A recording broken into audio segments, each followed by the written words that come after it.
almost all of the Davidians decide to remain inside the burning compound and keep the children with them. The Davidians were probably fanatical enough or dedicated enough to actually think that if a fire started, even if they started the fire, that they could walk out of the fire. But they did live in this biblical world where these things can happen and did happen.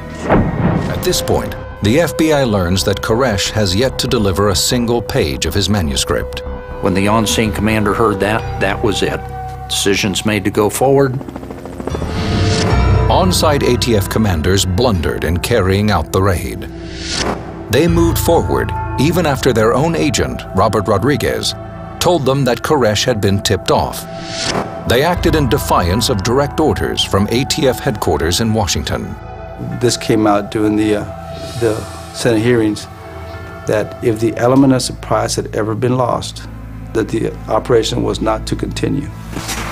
The failed raid still haunts retired ATF agent Bill Buford. I regret now that I didn't stand up and say, no, if he knows we're coming, we've got to postpone this. We can't do it now. And when we actually turned on to the drive going into the compound, the word came back from the drivers that no one was outside. And that caused us all some concern. David Thibodeau is in the compound's cafeteria when the trucks pull up. I just started to hear shots, and it seemed like they started to emanate at the front door area, but then very quickly after the first couple shots, it sounded like they were all around me.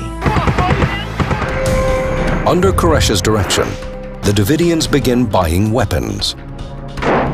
By 1993, they amass hundreds of semi-automatic and automatic guns. Why do the Davidians have so many weapons? According to Davidian survivors, for protection and money. Some of the other guys in the group found out that they could, increase profits here for the group by going to gun shows and buying and selling legally. Clive Doyle remembers David Koresh's teachings. David began to open up the scriptures to us, showing that God's people in the last days would come under a lot of persecution, and it was not wrong to defend themselves.